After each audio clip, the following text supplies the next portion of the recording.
Mirchi Sunday suspense, কান টান উত্তেজনা।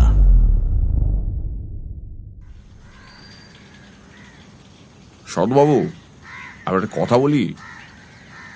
বলুন। আপনি এখান থেকে চলে যান। জিজ্ঞেস করলাম, কেন বলুন তো? ডাক্তারবাবু তাই মত। আমাকে তো কিছু বলেননি। দারোগাবাবু ইতস্তত করে বললেন, তা আপনাকে বলেননি, আমাদের বলেছেন আপনাকে বলবার জন্য, তাই বলা উচিত ভাবলাম। উনি বলেছেন, আপনার অসুখ খুব খারাপ। মানে আমি তো সেরে গিয়েছি, ও সারা বড় কঠিন শরৎবাবু। বেশ, তাহলে স্টেশন পর্যন্ত আমি যাব কি করে? রক্ষিয়া ঘাট পার হবার তো কোনো উপায় দেখি না। দারোগাবাবু বললেন, আর কিছু ভাববেন না, স্ট্রেচার জোগাড় করছি চা বাগান থেকে, কুলি পাঠাবো, পুলিশের একজন লোক সাথী থাকবে, আপনাকে ট্রেনে উঠিয়ে না দিয়ে তারা ফিরবে না। আমি বললাম, বেশ। আমি তখন জানতাম না যে আজই আমার জীবনের শেষ দিন হতো যদি।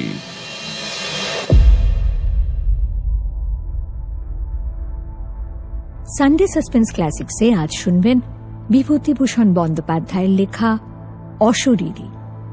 অশরীরী গল্পটি সানডে সাসপেন্সে প্রথম প্রচারিত হয় 26শে অক্টোবর 2014 সালে। শুরু হচ্ছে অশরীরী।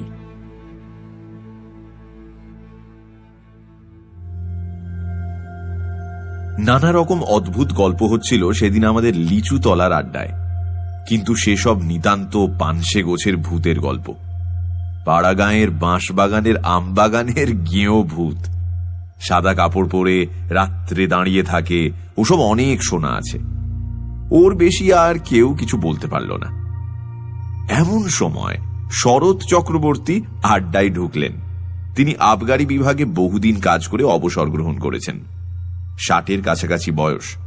তান্ত্রিক সাধনা করেন। ঠিকুজি কুষ্টি বিনা পয়সায় করে দেন। কোন রত্নের আংটি ধারণ করলে কার সুবিধে হবে ঠিক করে দেন। পরের বেগার খাটতে ওর জুড়ি বড় একটা দেখা যাবে না এইসব কাজে। লোক অতি সজ্জন, সকলে মানে শ্রদ্ধা করে। অনেকে ওর সামনে ধূমপান করে না।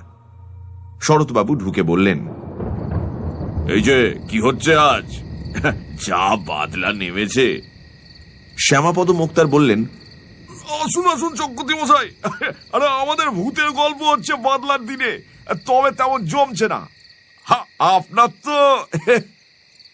শরৎ চক্রবর্তী মশাই বললেন, আমি একটা গল্প বলতে পারি, তবে সেটা ভূতের গল্প নয়। সেটা কিসের গল্প তা আমিও জানি না। এই আপনারা শুনে বিচার করুন। শরৎবাবুর মুখে সেই গল্প শুনে আমরা অবাক হয়ে গেলাম। স্বর্গ মর্ত যেন এক সূত্রে গাঁথা হয়ে গেল সেই ঘন বর্ষার বর্ষণ মুখর মেঘের আবরণ ভেদ করে। শরৎবাবু বললেন, আমাকে সেবার হঠাৎ জলপাইগুড়ির ওধারে ডুয়ার্স অঞ্চলে বদলি করল। আমার পরিবার বর্গ তখন ঢাকায়, তাদের ওখানে রেখে জলপাইগুড়ি চলে গেলাম। নতুন জায়গা, সেখানে নিজে না দেখে শুনে কি করে সবাইকে নিয়ে যাই। বিশেষ করে ছেলেমেয়েরা তখন ঢাকা স্কুলে পড়াশোনা করছে। তা যেখানে গেলাম সেখানটা জলপাইগুড়ি থেকে অনেক দূর, ছোট লাইনে যেতে হয়, পথে চা বাগান পড়ে, বনময় অঞ্চল। কিন্তু দূরে সবুজ বনরেখার পটভূমিকায় হিমালয়ের শিখরমালা চোখে পড়ে। বড় নির্জন স্থান। আমি যে জায়গায় গেলাম তার নাম হলদিয়া। ছোট্ট জায়গা। আমি সেখানে গিয়ে সিনিয়র সাব ইন্সপেক্টরের বাসায় উঠলাম, কারণ আমার বাসা তখনও ঠিক হয়নি। সে ভদ্রলোকের নাম রেবতী মোহন মুকুজ্জে, বাড়ি নদিয়া জেলা। বেশ ফর্সা, লম্বা, দোহারা চেহারা। আমায় খুব যত্ন করলেন। দিন কয়েকের মধ্যেই বাসা ঠিক করে দেবেন ভরসাও দিলেন। তৃতীয় দিন সকালে আমায় বললেন, আপনাকে একটা কথা বলি। আমি বললাম, কি? না, আপনার এখন এখানে আসা খুব ভুল হয়েছে। আমি জিজ্ঞেস করলাম, কেন? তাতে বলে, আপনি জানেন না কিছু এই দেশের ব্যাপারে? আমি বললাম, না, কি ব্যাপার? বলে, এই বর্ষাকালে এখানে ভয়ানক ব্ল্যাক ওয়াটার জ্বর হচ্ছে চারিধারে। আপনি নতুন লোক, আপনার তো খুবই জ্বর হওয়ার সম্ভাবনা দেখছি। 2-1 বার জ্বর হলেই ওই ব্ল্যাক ওয়াটার জ্বর দেখা দেবে, তখন জীবন নিয়ে টানাটানি। এই রকম তো এদেশের কাণ্ড। আমি জিজ্ঞেস করলাম, আপনারা আছেন কি করে?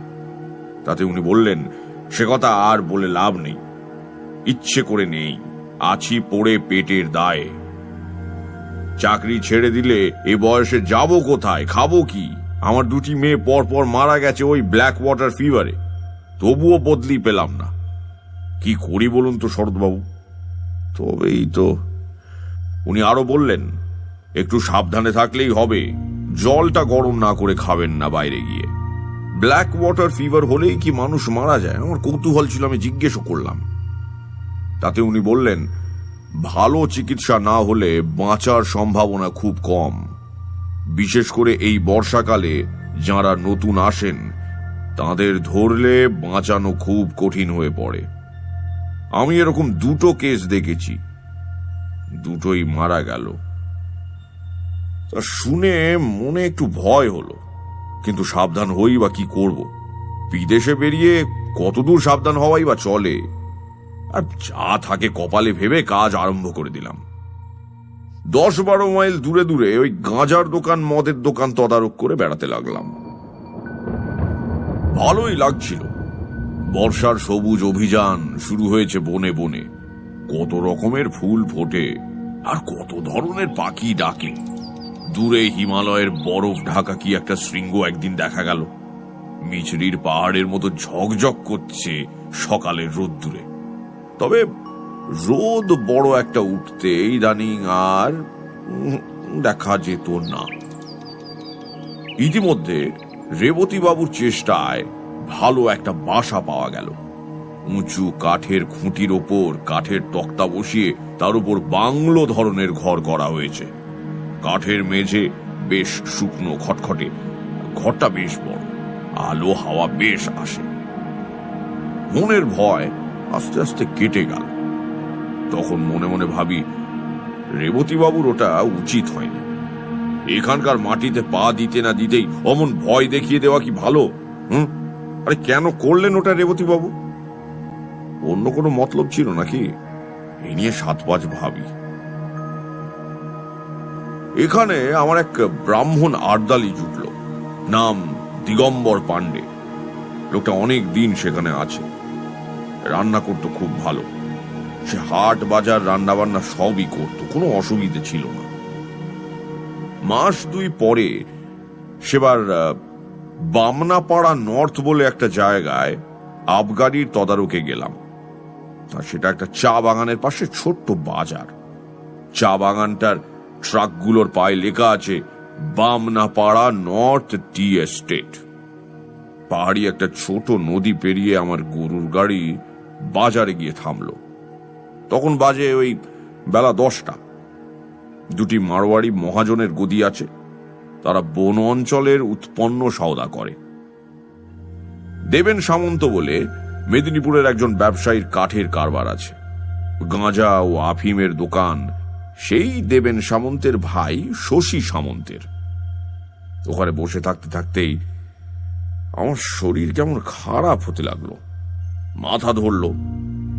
তার দেবেন সামন্তকে বলতে সে কি একটা হোমিওপ্যাথিক ওষুধ দিলে, বললে এতেই নাকি সেরে যাবে, কোনো ভয় নেই। আমি বললাম, আপনাদের এখানে ব্ল্যাক ওয়াটার হয়? উনি বললেন, খুব।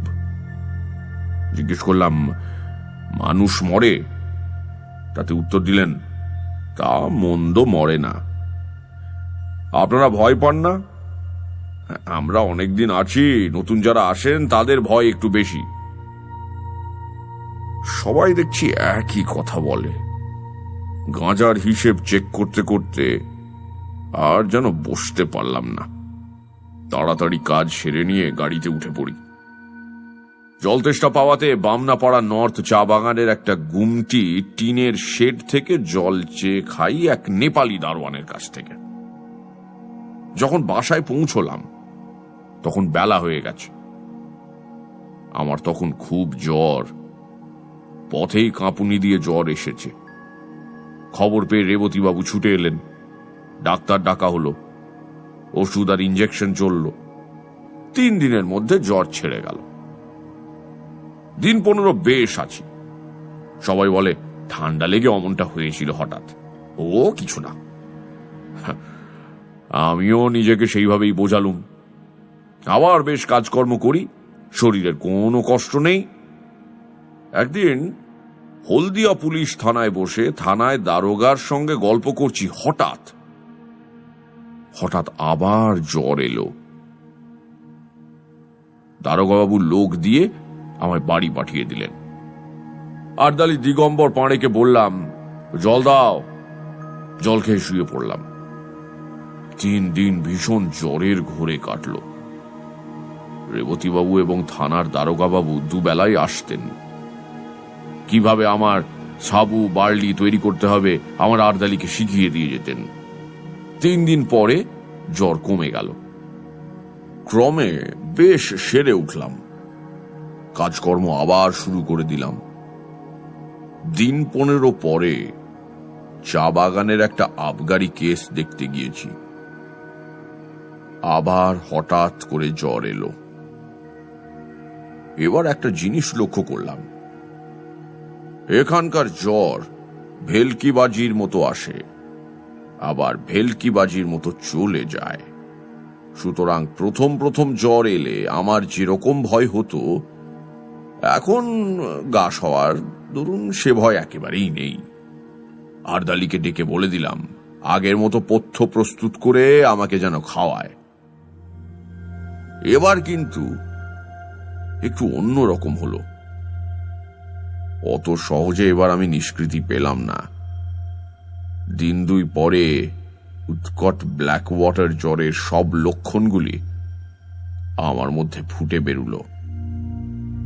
অতিরিক্ত রক্তপাতের দরুন অত্যন্ত দুর্বল হয়ে পড়লাম। সেরে উঠতে 5-6 দিন লেগে গেল। দিন 2 পথ্য করার পর একদিন সকালবেলা আমার সঙ্গে রেবতীবাবু আর দারোগাবাবুর দেখা করতে এলেন। আরদালিকে চা করে দিতে বললাম, কিন্তু তারা চা খেলেন না। পরে বুঝেছিলাম তারা চা খাননি ব্ল্যাক ওয়াটারকে ছোঁয়াচে জ্বর ভেবেই। দারোগাবাবু বললেন, সদবাবু আমি একটা কথা বলি। বলুন। না, আপনি এখান থেকে চলে যান। জিজ্ঞেস করলাম, কেন বলুন তো? ডাক্তারবাবু তাই মত, আমাকে তো কিছু বলেননি। দারোগাবাবু ইতস্তত করে বললেন, তা আপনাকে বলেননি, আমাদের বলেছেন আপনাকে বলবার জন্য, তাই বলা উচিত ভাবলাম। উনি বলেছেন আপনার অসুখ খুব খারাপ। মানে আমি তো সেরে গিয়েছি, ও সারা বড় কঠিন শরৎবাবু। বেশ, তাহলে স্টেশন পর্যন্ত আমি যাব কি করে? রক্ষিয়া ঘাট পার হবার তো কোনো উপায় দেখি না। দারোগাবাবু বললেন, আর কিছু ভাববেন না, স্ট্রেচার জোগাড় করছি চা বাগান থেকে, কুলি পাঠাবো, পুলিশের একজন লোক সাথী থাকবে, আপনাকে ট্রেনে উঠিয়ে না দিয়ে তারা ফিরবে না। আমি বললাম, বেশ। আমি তখন জানতাম না যে আজই আমার জীবনের শেষ দিন হতো যদি, কিন্তু সে কথা পরে বলছি। আমি সম্মতি দিলে দারোগাবাবু চলে গেলেন। তখন বেলা 9টা হবে। গরম জল করে নিয়ে আসতে বললাম আরদালিকে, গা হাত মুছবো বলে। তারপর 1 বাটি বার্লি খেলাম। আরো একটু বেলা হলে 2টি ভাতও খেলাম। বেলা 12টার পর লোকজন এলো স্ট্রেচার নিয়ে। এই পর্যন্ত বলে শরৎ চক্রবর্তী বললেন, একটু চা খাওয়ার ইচ্ছে হচ্ছে। আমরা বললাম, আরে গল্পটা শেষ করুন। চা খেয়ে নিয়ে বলবো। এবার গল্পের আসল অংশটাতে এসে গিয়েছি কিনা একটু গলা ভিজিয়ে নিয়ে বলি। হ্যাঁ?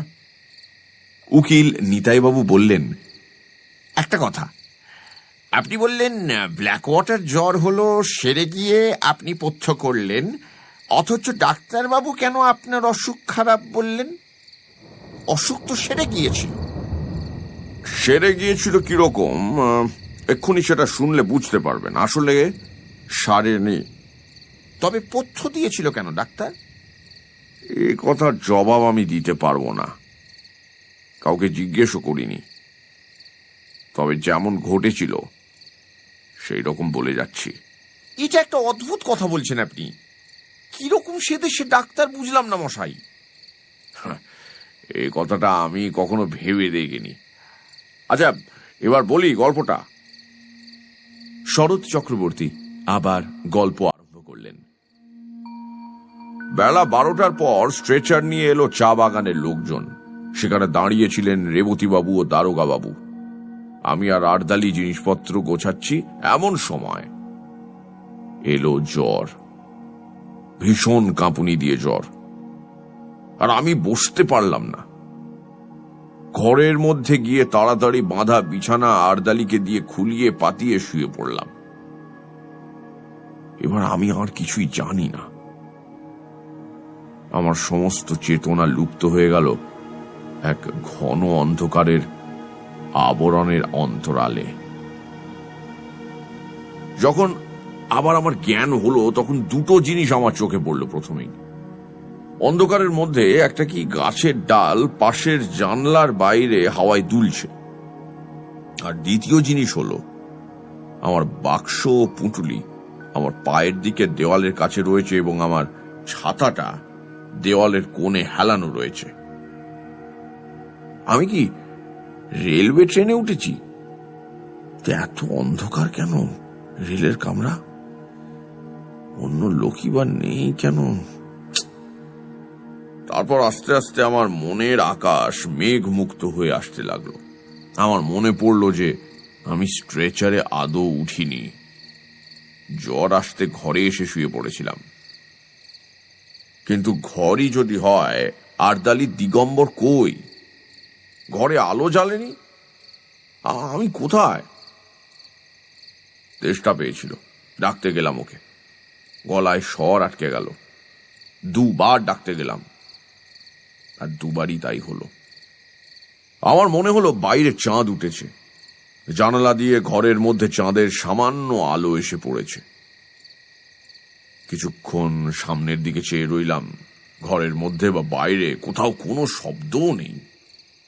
হঠাৎ আমার দৃষ্টি নিবদ্ধ হলো বাইরের দিকে। কে ওখানে বাইরে? এই দেখুন, এতদিন পরে মনে পড়েও আমার গা শিউরে উঠল। দেখলাম কি জানেন? একটি কালো মতন মেয়ে অত্যন্ত দ্রুত গতিতে আমার ঘরের চারপাশে ঘুরছে, আর একটা কাঠি দিয়ে মাটিতে কি যেন করছে। দুবার আমার সামনের দরজার ফাঁক দিয়ে সে নিচু হয়ে ঘুরে গেল। তিনবারের বার মেয়েটি হঠাৎ মুখ উঁচু করে আমার দিকে চেয়ে হাত নেড়ে বলল, কোনো ভয় নেই তোর, গন্ডি দিচ্ছি। আজ রাতে এই গন্ডির মধ্যে কেউ আসতে পারবে না। ঘুমো, তুই ঘুমো। অতি অল্প সময়ের জন্য মেয়েটিকে চোখের সামনে দেখলাম। তারপর সে ঘুরে গেল ওদিকে। আমারও আর জ্ঞান রইল না। ঘুমিয়ে পড়লাম কি? এরপরে কতক্ষণ পর জেগে উঠেছিলাম তা বলতে পারবো না, কিন্তু তখন চোখ খুলেই দেখলাম সেই কালো মেয়েটি আমার শিয়রের কাছে বসে। তার বয়স 18 বছরের বেশি হবে বলে আমার মনে হলো না। আর একটা জিনিস লক্ষ্য করলাম, মেয়েটি যেন খুব ঘেমেছে। ওর মুখ ঘামে ভিজে গিয়েছে, যেন সারা শরীর দিয়ে যেন দরদর করে ঘাম ঝরছে। আমি ওর দিকে চেয়ে দেখতেই মেয়েটি চমৎকার শান্ত স্নেহময় সুরে বলে উঠল, জাগলি কেন? ঘুমো বলছি না? ঘুমো, কোনো ভয় নেই। ঘুমো বলছি, ঘুমো ঘুমো। শেষবার যখন ও ঘুমো বলছে তখন আমি ঘুমিয়ে পড়লাম ওর কথা শুনতে শুনতে।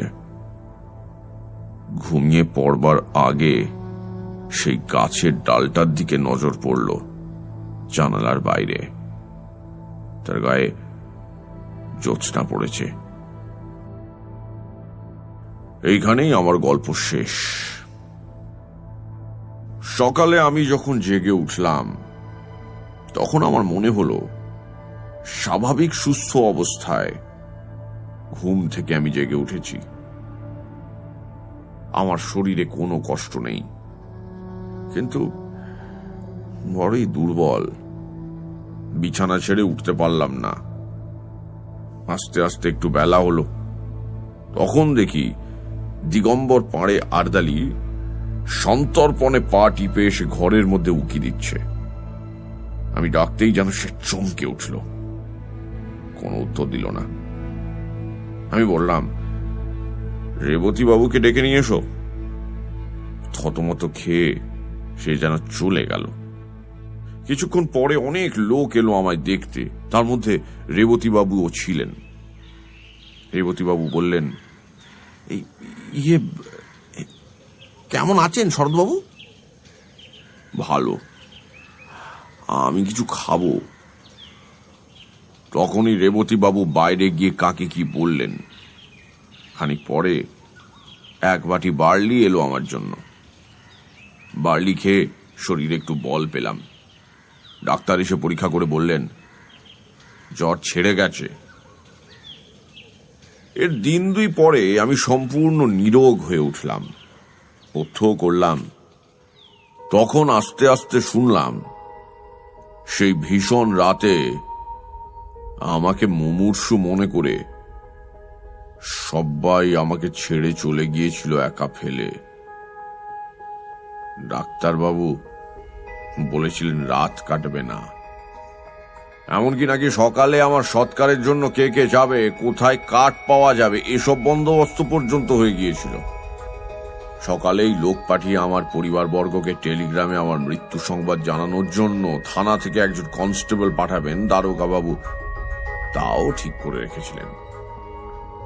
অথচ সেই নির্বান্ধব পরিত্যক্ত অবস্থায় কে আমার মৃত্যুশয্যার পাশে সারা রাত বসেছিল, কে আমার ঘরের চারিধারে গণ্ডি এঁকে দিয়েছিল আমাকে বিপদের হাত থেকে রক্ষা করতে। সবাই পরিত্যাগ করলেও কে আমাকে সেই অসহায় অবস্থার মধ্যেও পাহারা দিয়েছিল, এসব প্রশ্নের কোনো জবাবই আমি দিতে পারবো না।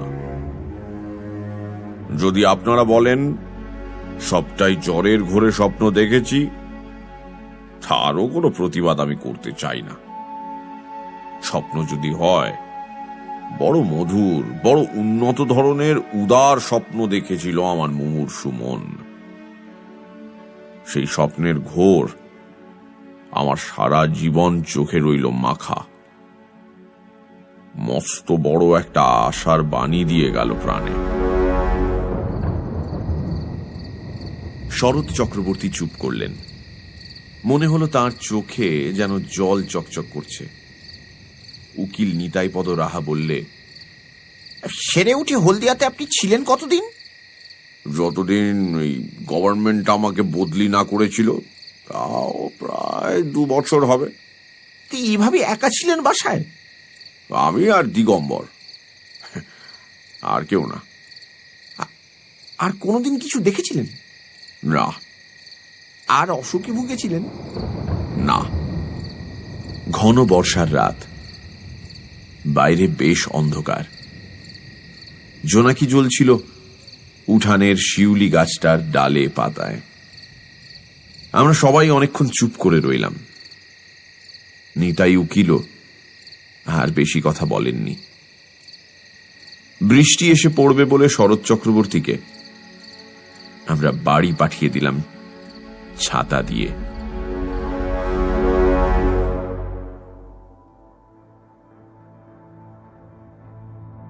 সানডে সাসপেন্স ক্লাসিক্সে শুনলেন বিভূতিভূষণ বন্দ্যোপাধ্যায়ের লেখা অশরীরী গল্প পাঠে